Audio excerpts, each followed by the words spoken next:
seclosounds.org and join me every Wednesday from 6 till 7 for Spotlight on Seclo Sounds.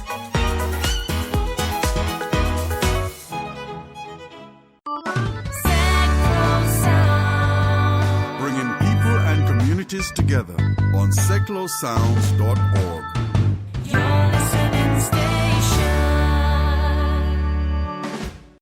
The MK17 Music in the Park is on again this year. It's being held at Saturday the 4th of July. And this free live music festival is in support of the Cystic Fibrosis Trust. It's at Hammond Park in Newton Longville and it starts at 2 p.m. and goes on until 10 p.m. There's various ways you can find out more. It's www.mk17musicinthepark.co.uk. Facebook page, just search for MK17 Music in the Park. Or if you're on Twitter, look for MK17MITP. Now the event is in its 6th year and they're saying that this one's going to be the biggest yet. There's going to be 2 stages for acoustic and live music. There's also going to be children's entertainment, food, bar stalls and a raffle with, it says here, some incredible prizes. The sponsors include Marshall Amplification, Yamaha Pro Audio, First Class Transport, the Parish Council and the Newton Longville Community Association. And as I said, all the funds are going to the Cystic Fibrosis Trust. MK17 still looking for donations, volunteers, fundraisers and stall holders. Stall pitches are available from just £25. If you'd like to get involved, you can contact Leslie Abraham at info@longvillehall.fsnet.co.uk. Or if you prefer, you can make donations direct to the cause at justgiving.com/MK17MITP. Cystic fibrosis is a life-shortening inherited disease and it affects almost 10,000 people in the UK. You can find out more about the disease at www.cysticfibrosis.org.uk. And for more information about the event, you can contact Simon Turner on 07545 564 251 or mk17mitp@gmail.com. You're listening to the John Guinn Travel Show on seclosounds.org. Still to come, travel news, including a story about some passengers who now have a lifetime ban from an airline. Find out why by keep listening. At the moment I'm speaking to Gary Williams and Philip Sykes, 2 great guys, very interesting people, great people to talk to or with, I guess. We've been talking about how to pack a suitcase correctly and how to choose a suitcase. But I was interested to know whether butler is still a trade to go for. Do people still use them? Let's find out. Moving away from packing and moving on to being a butler now, do many people still use butlers? I would say very much so. It's definitely something which is becoming more apparent. More people are engaging in the industry from both sides, so people training to become butlers because there are these butler jobs. I think with the world's become a smaller place, it's become many sort of emerging markets become very wealthy, and therefore people have decided that having a butler is quite a nice addition to the household and to their lives. So yeah, I would say butlers more and more, and there's been obviously, as you can appreciate, quite a lot of television coverage with Downton Abbey and the likes, so it seems to be very in vogue, and I think more and more people are also realising how useful a butler can be. To be honest, I've not seen Downton Abbey, but I do remember Upstairs, Downstairs when I was younger, so all my idea about being a butler is based on that. But what's it really like? Well, look, essentially, you still have the skills to deliver those old skills. The old sort of stereotypes you see, which is polishing the silver, delivering the wine, perhaps doing the dining service. So we teach all of those skills, which are very important. And we also teach the new skills needed, because what's happened as well is that people can't afford lots and lots of staff anymore. So they rely on the butler to be kind of a jack of all trades now. So you've got butler, cook, chauffeur. There's a multitude of tasks the butler has to do now. Look after contractors, set up events, etc., etc. So there's, learn how to deliver cocktails, as I say, cooking, concierge skills, travel arrangements. It's a plethora of things. Organising the private staff for the private jet, organising staff in the other homes, getting ahead of the principal to the other residents and opening up the house. So it's not as Gary mentioned earlier, the people are keeping staff costs down, but utilising the butler more and more to do more things. We do. The other thing is pet care. We have to look after pets. We have to, concierge, look after all the travel arrangements on occasion. We go to a roastery school where we learn how to make coffees, the different types of coffees, because clients want good quality coffee delivered. So what we do is we keep ahead of what our clients require, and we give the training for that.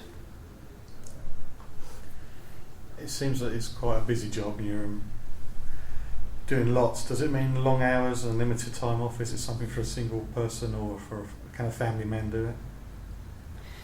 Look, essentially, we have positions for a couple. So there might be a husband and wife. The wife might be the head housekeeper or the chef, and then you've got the gentleman who has the butler, as you can work well together.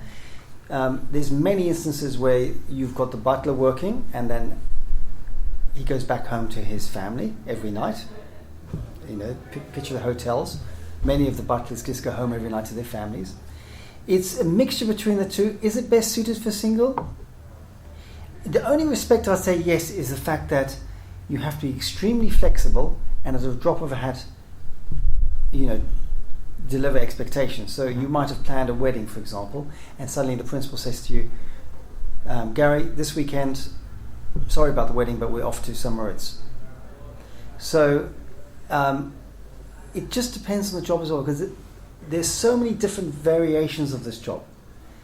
Like I said, you could have a butler position, say in London, where you only see the owner once every year. You could be looking after the principal's house in the south of France and only see him every 3 years. So it's just a normal job of keeping the estate running.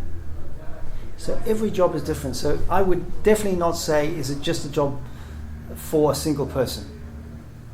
There's a mixture of opportunities out there. Yeah, and often certain households actually quite like the fact that it's a husband and wife team. From a loyalty point of view, B, working well together, understanding each other's sort of abilities and responsibilities, and also the long hours working together. You spend a lot of long hours, as Gary mentioned. No one day is the same, and you can be called on at any point in any time. So couples do work within the industry very well. If I were a young single man and I wanted to get experience, I think it's also another great opportunity as a young single man or woman, which we have lots of those type of people, or those people coming through our courses and who are out in the industry. So it works both ways. Hello, I'm Mike Barry. And I'm Bob Bluffield. And together with Alan Mullion, we bring you The Grumpy Old Men on Saturday morning between 8 and 10. We take a look back at what's been happening during the week and let's just say discuss it. Oh yes, we do play some good music as well. That's all here every Saturday morning between 8 and 10 on Seklo Sounds. Tread the Boards Theatre Group are performing Fairway to Heaven by Diana Raffle. This is being shown over the 2nd and 3rd of July. It's a Thursday and Friday. Both performances kick off at 7:30 in the evening, and adults are £10 and concessions are £8. You can see the Fairway to Heaven at the Chrysalis Theatre in William Park South. If you book early, you can save £2 a ticket, which is a bit of a bargain, and they can be purchased before the 20th of June to get the discount, which brings it down to £8 for adults. You can book online at www.ticketsource.co.uk/treadtheboards, and you can find out more about the production at www.tread-the-boards.org.uk. You can make comments about the show at facebook.com/John Guinn Travel Show. Still to come, travel news, but as I've already mentioned, Gary Williams and Philip Sykes from the British Butler Institute were great people to talk to, and I've felt that their enthusiasm get hold of me when it comes to talking about being a butler. And if I wasn't too careful, I'd sign up and become one, but I'm too bone idle and I don't take orders very well, so I would be the world's worst butler. But if you're not like me, you are keen and you are disciplined and you work hard, then perhaps you're interested. So I wanted to find out, if I had those traits, how would I go about becoming a butler? This is interesting for us as well, because someone said to me the other day, Gary, if I work for 5 years, what's my salary going to be? Gary, what's my starting salary going to be? What am I going to get with 10 years of service? There literally is no standard, and I've been there. I started head butler of the Ritz London on £21,000 a year with service. My job after that, which was a year later, was $65,000 with a house, a car, meals, and everything. A year after that, it was at $96,000. So, but there's stories where people start at £30,000 a year and might stick on £30,000 a year or £35,000 a year for 5 years. There is no fixed, this is what you get. The highest paid butler in the world gets $2.2 million US a year. He's been working for the family for 23 years, and that's what he's on right now. You become part of the family, and you are a professional, you are part of these people's lives. It isn't unusual to be tipped. I know certain butlers have been tipped cars, bonuses have been houses.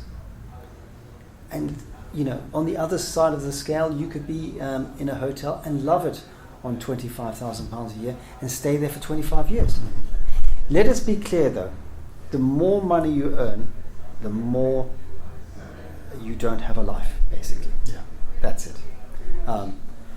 So there are butlers who are quite happy to be on a lower salary with not so much pressure. But a good butler can make a good living, make no mistake, and it comes with the perks. And I think a good butler, focused, dedicated, reliable, and consistent, is always going to be within a job, make no mistake. Sounds quite attractive now. It is an attractive career because, we've got many people that come on the course from totally different backgrounds, now entering the industry into something they've never done before, and finding gainful employment at good salaries with very little experience as such. And a lot of these positions come with live-in. Now, live-in, you're given a house to live in.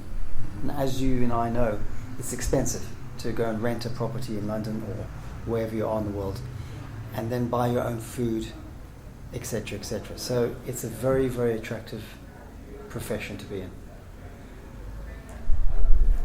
You just mentioned the word course, and here at the British Butler Institute you run training courses for butlers. How long is a course, and what would be the average cost of learning how to do this job? We run a 4-week program twice a year. The cost is £4,890, that's inclusive. It's a non-residential course. That's the longest standard course we run. We only run it twice a year. However, depending on our clients' needs, we might be running a butler school in China for 6 weeks. Or we might run a butler program in a hotel for 5 days. So it just depends. But the school runs 2 courses a year.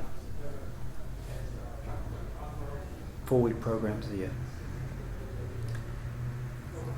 Does that mean anybody can make a butler, or do you get people who join up to the course and you think this really isn't for you? John, how long is a piece of string on this one? You've got to be passionate. You've got to want to be in the service industry. It is demanding. We all have good days, we all have bad days, and in this industry you've got to try and maintain a good day pretty much 24/7, especially when you're out facing your principal and his family. I do believe that if one puts their mind to something, they want to do something badly enough, they can achieve it, but it boils down to the individual.